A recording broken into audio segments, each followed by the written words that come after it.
Hello, this is the next instalment of Edith Nesbitt's The Phoenix and the Carpet.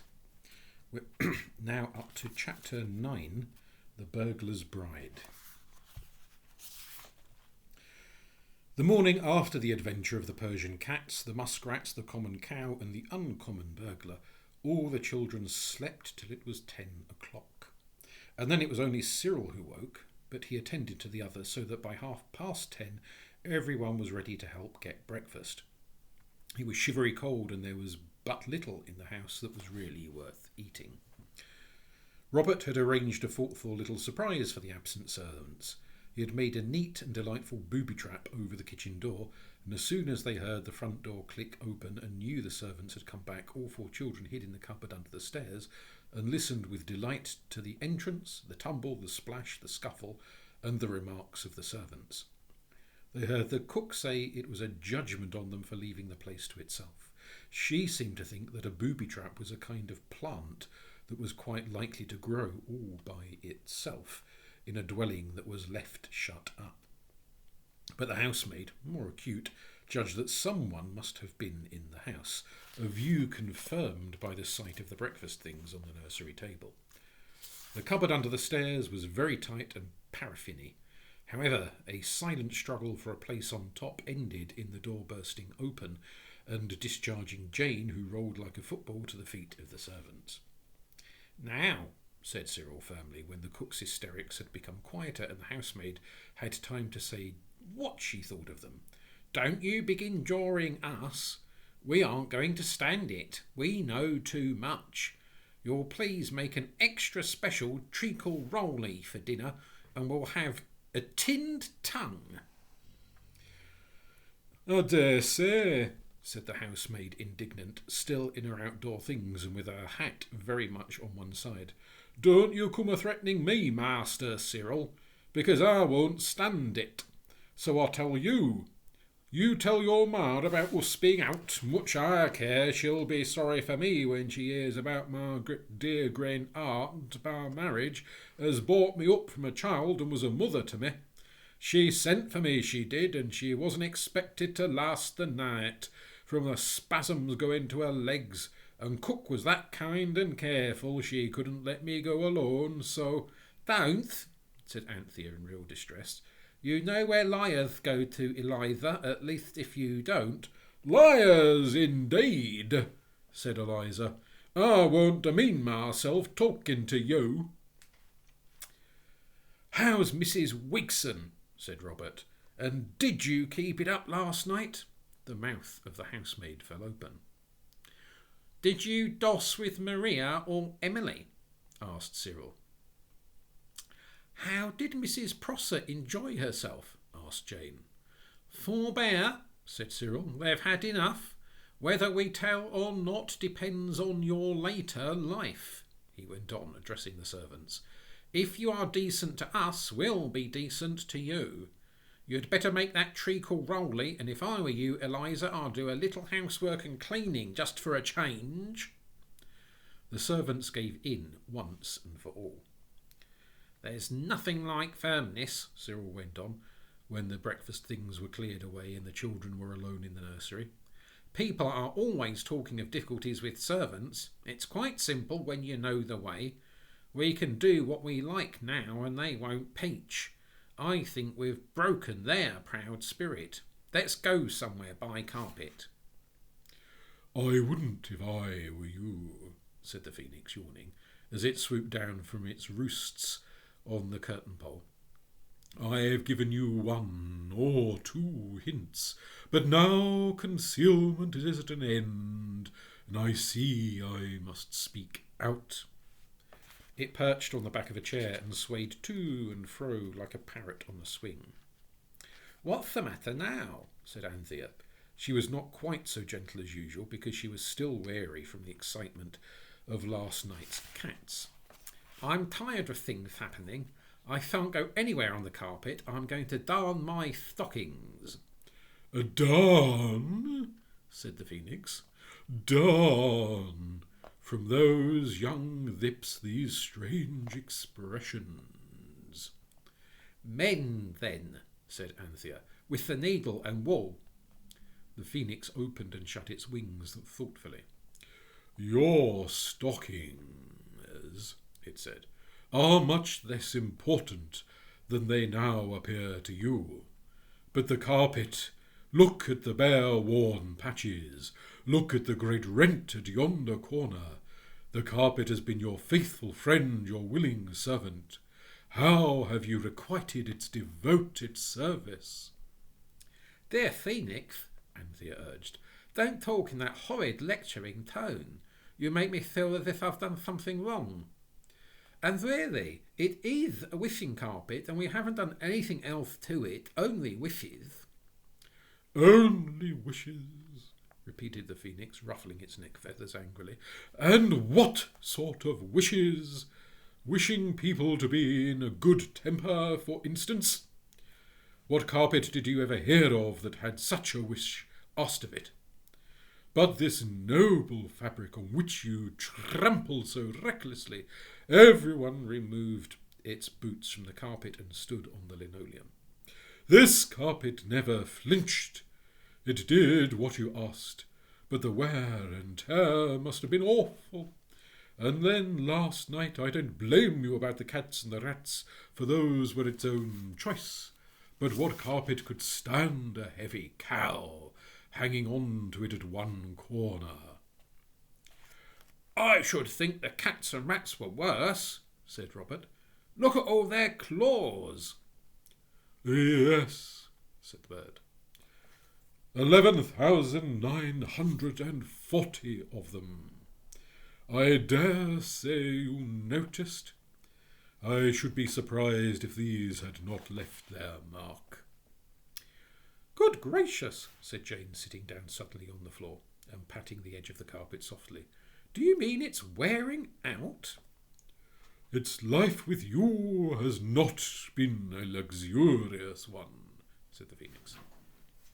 "French mud twice, sand of sunny shores twice, soaking in southern seas once, India once, goodness knows where in Persia once, Muskrat Land once, and once wherever the cow came from. Hold your carpet up to the light and see with cautious tenderness, if you please." With cautious tenderness, the boys held the carpet up to the light. The girls looked, and a shiver of regret ran through them as they saw how those 11,940 claws had run through the carpet. It was full of little holes. There were some larger ones, and more than one thin place. At one corner, a strip of it was torn and hung forlornly. "We must mend it," said Anthea. "Never mind about my stockings. I can sew them up in lumps with sewing cotton if there's no time to do them properly. I know it's awful and no girl would who respected herself and all that, but the poor dear carpet's more important than my silly stockings. Let's go out now, this very minute." So they all went out and bought wool to mend the carpet. But there was no shop in Camden Town where you can buy wishing wool. No, nor in Kentish Town, neither. However, ordinary Scotch heather mixture fingering seemed good enough, and this they bought, and all that day Jane and Anthea darned and darned and darned. The boys went out for a walk in the afternoon, and the gentle phoenix paced up and down the table, for exercise, as it said, and talked to the industrious girls about their carpet. "It is not an ordinary, ignorant, innocent carpet from Kidderminster," it said. "It is a carpet with a past, a Persian past. Do you know that in happier years, when that carpet was the property of caliphs, of viziers, kings and sultans, it never lay on a floor?" "I thought that floor was the proper home of a carpet," Jane interrupted. "Not of a magic carpet," said the phoenix. "Why, if it had been allowed to lie about on floors, there wouldn't be much of it left now. No, indeed. It has lived in chests of cedar wood inlaid with pearl and ivory, wrapped in priceless tissues of cloth of gold, embroidered with gems of fabulous value. It has reposed in the sandalwood casket of princesses, and in the rose attar-scented treasure houses of kings. Never, never had anyone degraded it by walking on it except in the way of business, when wishes were required. And then they always took their shoes off, and you... Oh, don't, said Jane, very near tears. You know you'd never have been hatched at all if it hadn't been for Mother wanting a carpet for us to walk on. You needn't have walked so much or so hard, said the bird. But come, dry that crystal tear, and I will relate to you the story of Princess Zuleika, the Prince of Asia, and the magic carpet. Relate away, said Anthea. Please do. The Princess Zuleika, fairest of royal ladies, began the bird, had in her cradle been the subject of several enchantments. Her grandmother had been in her day. But what, in her day, Zuleika's grandmother had been was destined never to be revealed. For Cyril and Robert suddenly burst into the room, and on each brow were the traces of deep emotion. On Cyril's pale brow stood beads of agitation and perspiration, and on the scarlet brow of Robert was a large black smear. "What ails ye both?" asked the Phoenix, and added tartly that storytelling was quite impossible if people would come interrupting like that. "Oh, do shut up for any sake," said Cyril, sinking into a chair. Robert smoothed the ruffled golden feathers, adding kindly, "Squirrel doesn't mean to be a beast. It's only that the most awful thing has happened, and stories don't seem to matter so much. Don't be cross, you won't be when you've heard what's happened." "Oh, well, what has happened?" said the bird, still rather crossly, and Anthea and Jane paused with long needles poised in air, and long needlefuls of Scotch heather mixture fingering wool drooping from them. "The most awful thing you can possibly think of," said Cyril. "That nice chap, our own burglar, the police have got him on suspicion of stolen cats. That's what his brother's missus told me." "Oh, begin at the beginning," cried Anthea impatiently. "Well then, we went out, and down by where the undertaker's is, with the china flowers in the window, you know, there was a crowd, and of course we went to have a squint. And it was two bobbies and our burglar between them, and he was being dragged along, and he said, 'I'll tell you, them cats was give me. I got 'em in exchange for me milk in a car in a basement parlour up Camden Town way.' And the people laughed, beasts, and then one of the policemen said perhaps he could give the name and address of the car, and he said no, he couldn't, but he could take them there if they'd only leave go of his coat collar and give him a chance to get his breath. And the policeman says that he could tell all that to the magistrate in the morning. He didn't see us, and we came away." "Oh, Cyril, how could you?" said Anthea. "Don't be a pudding-head," Cyril advised. "A fat lot of good it would have done if we'd let him see us. No one would have believed a word we said. They'd have thought we were kidding. We did better than let him see us. We asked a boy where he lived, and he told us, and we went there. And it's a little greengrocer's shop, and we bought some Brazil nuts. Here they are."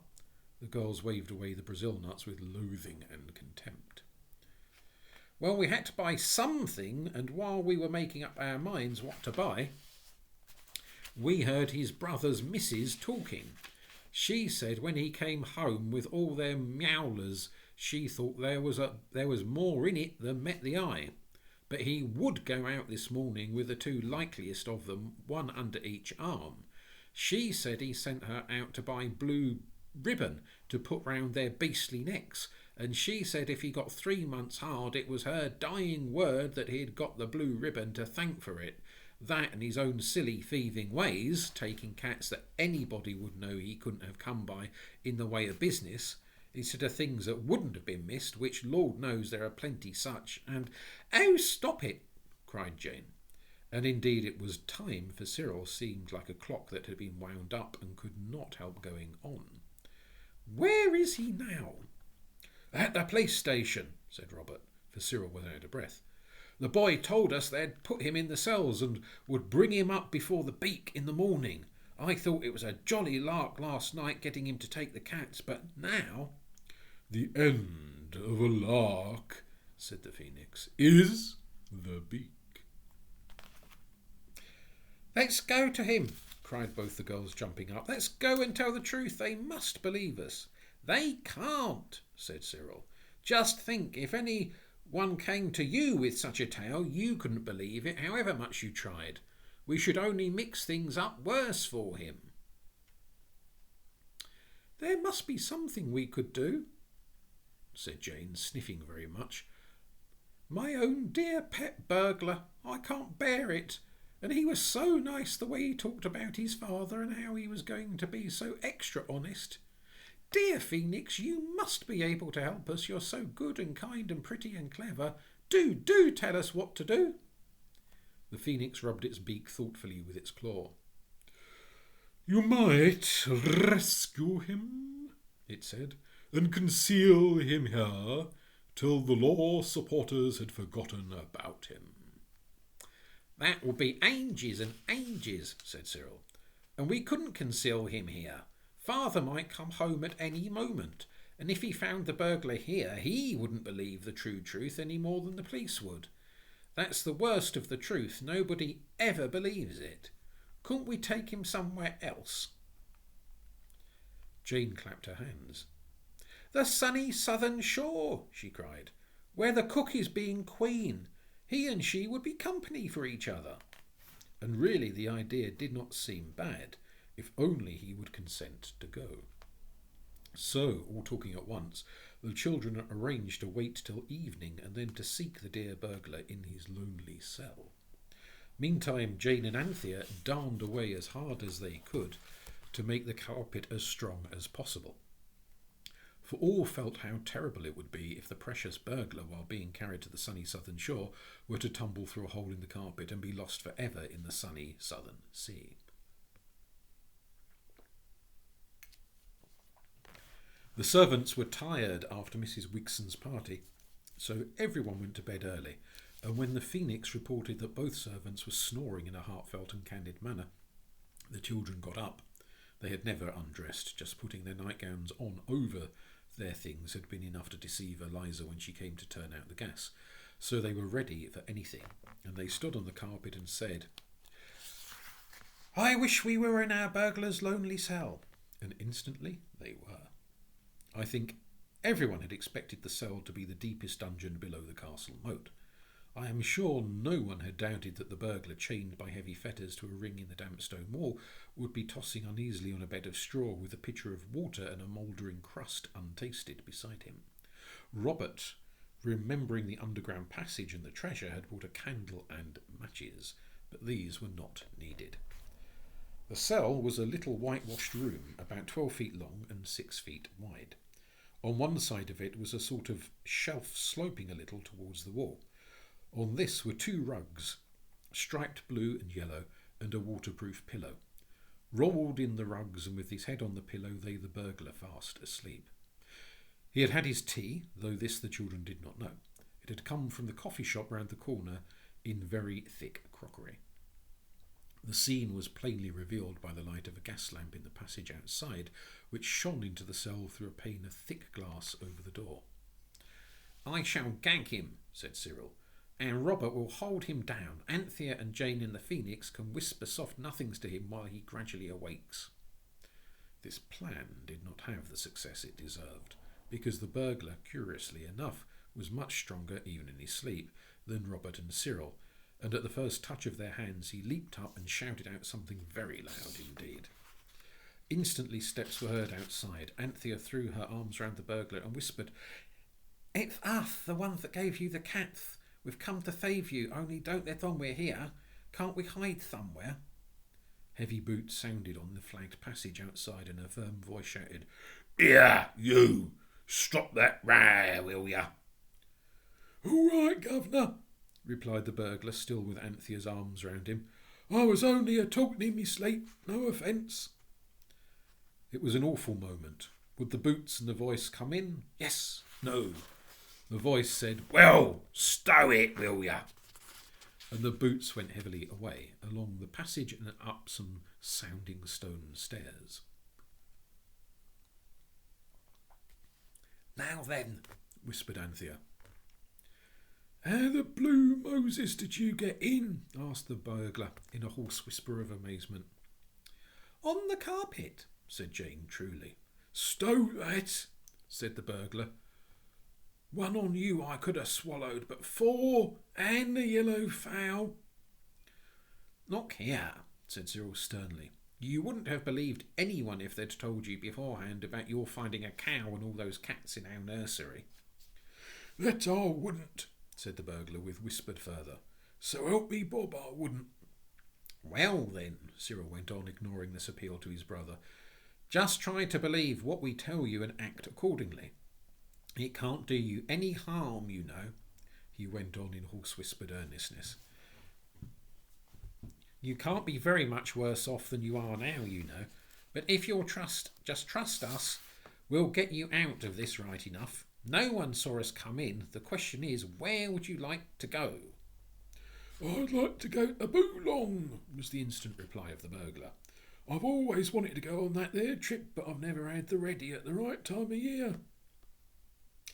Boolong is a town like London, said Cyril, well-meaning but inaccurate. How could you get a living there? The burglar scratched his head in deep thought. It's hard to get an honest living anywheres nowadays, he said, and his voice was sad. Yes, isn't it? Said Jane sympathetically. But how about a sunny southern shore, where there's nothing to do at all unless you want to? That's my billet, miss, replied the burglar. I never did care about work, not like some people always fussing about.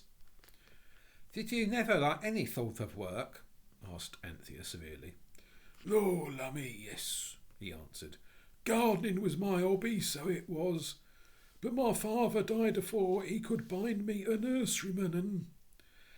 We'll take you to the sunny southern shore, said Jane. You've no idea what the flowers are like.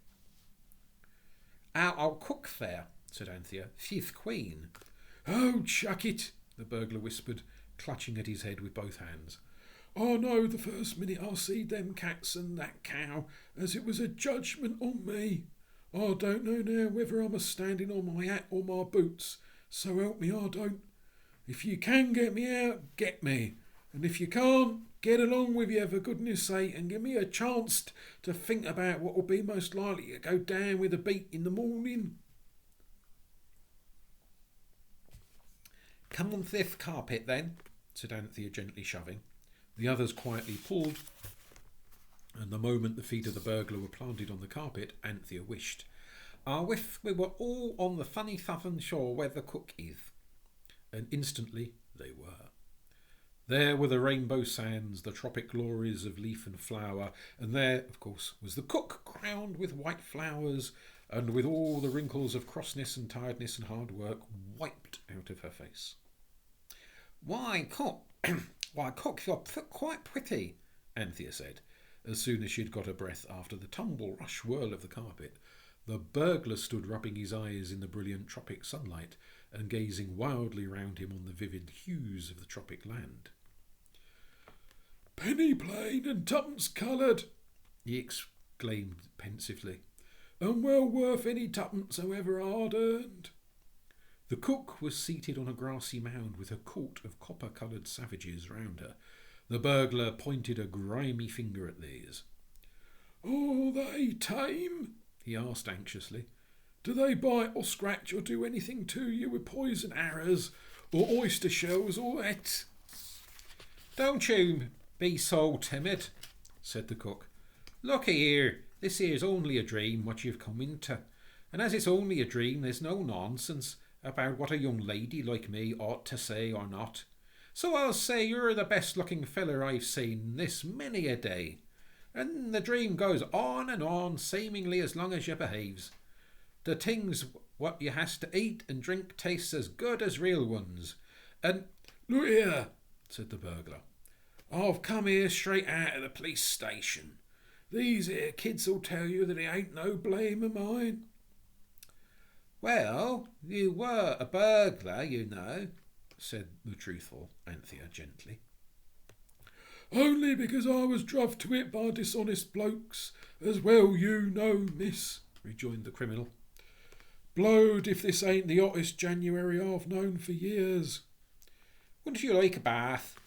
Asked the Queen, and some white clothes like me. I should only look a juggins in a miss, thanking you all the same, was the reply. But a bath I wouldn't resist, and my shirt was only clean on week before last. Cyril and Robert led him to a rocky pool where he bathed luxuriously. Then in shirt and trousers he sat on the sand and spoke. That cook or queen or whatever you call her with a white bouquet on her head, she's my sort. I wonder if she'd keep company. I should ask her. I was always a quick hitter, the man went on. It's a word and a blow with me. I will.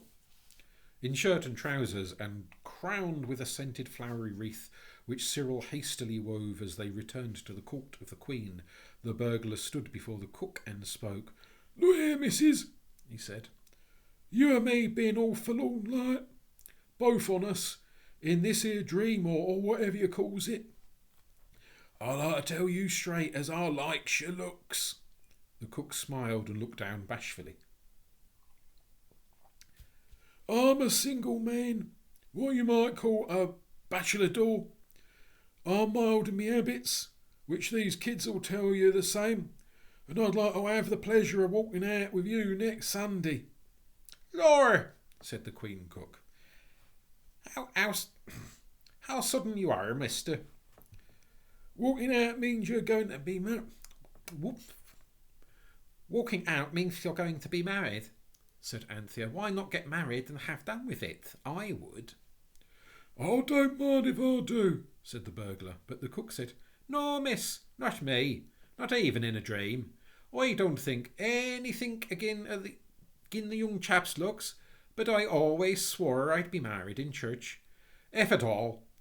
And anyway, I don't believe these here savages would know how to keep a registry office, even if I was to show them. No, mister, thanking you kindly. If you can't bring a clergyman into the dream, I live and die like what I am. Will you marry her if we get a clergyman? Asked the matchmaking Anthea. I'm agreeable, miss, I'm sure, said he, pulling his wreath straight. And this here bouquet do tiddle a chap's ears, to be sure. So, very hurriedly, the carpet was spread out and instructed to fetch a clergyman. The instructions were written on the inside of Cyril's cap with a piece of billiard chalk Robert had got from the marker at the hotel at Lyndhurst. The carpet disappeared, and more quickly than you would have thought possible it came back, bearing on its bosom the Reverend Septimus Blenkingsop. The Reverend Septimus was rather a nice young man, but very much mazed and muddled, because when he saw a strange carpet laid out at his feet in his own study, he naturally walked on it to examine it more closely, and he happened to stand on one of the thin places that Jane and Anthea had darned, so that he was half sitting on wishing carpet and half on plain Scotch heather mixture, fingering, which has no magic properties at all. The effect of this was that he was only half there, so that the children could just see through him as though he had been a ghost. And as for him, he saw the sunny southern shores, the cook and the burglar and the children quite plainly, but through them all he saw quite plainly also his study at home, with the books and the pictures and the marble clock that had been presented to him when he left his last situation. He seemed to himself to be in a sort of insane fit, and that it did not matter what he did, and he married the burglar to the cook. The cook said that she would rather have had a soldier kind of a clergyman, or solider kind of a clergyman, one that you couldn't see through so plain, but perhaps this was real enough for a dream. And of course the clergyman, though misty, was really real, and able to marry people, and he did. When the ceremony was over, the clergyman wandered about the island collecting botanical specimens, for he was a great botanist, and the ruling passion was strong even in an insane fit. There was a splendid wedding feast. Can you fancy Jane and Anthea and Robert and Cyril dancing merrily in a ring, hand in hand with copper-coloured savages, round the happy couple, the Queen Cook and the burglar consort?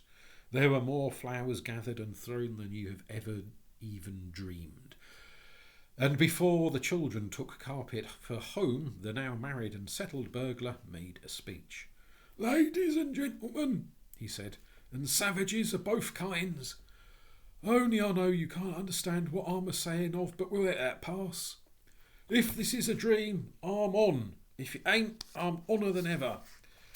If it's a betwixt and between, well, I'm honest and I can't say any more. I don't want no more London society. I've got someone to put my arm around of, and I've got the whole lot of this here island for my allotment. And if I don't grow some broccoli as'll open the judge's eye at the cottage flower show, well, strike me pink. All I ask is as these young gents and ladies'll bring some parsley seeds to the dream and a penn'orth of radish seeds and 3 penn'orth of all onion, and I wouldn't mind going to 4pence or 5pence for mixed kale, only I ain't got a brand so I don't deceive you. And there's one thing more you might take away the parson. I don't like things what I can see half through, so here's how." He drained a coconut shell of palm wine. It was now past midnight, though it was tea time on the island. With all good wishes, the children took their leave. They also collected the clergyman and took him back to his study and his presentation clock. The phoenix kindly carried the seeds next day to the burglar and his bride, and returned with the most satisfactory news of the happy pair. "He's made a wooden spade and started on his allotment," it said, "and she is weaving him a shirt and trousers of the most radiant whiteness." The police never knew how the burglar got away. In Kentish Town Police Station, his escape is still spoken of with bated breath as the Persian mystery. As for the Reverend Septimus Blenkinsop, he felt he had had a very insane fit indeed, and he was sure it was due to overstudy. So he planned a little dissipation and took his 2 maiden aunts to Paris, where they enjoyed a dazzling round of museums and picture galleries and came back feeling that they had indeed seen life. He never told his aunts or anyone else about the marriage on the island because no one likes it to be generally known he has had insane fits, however interesting and unusual.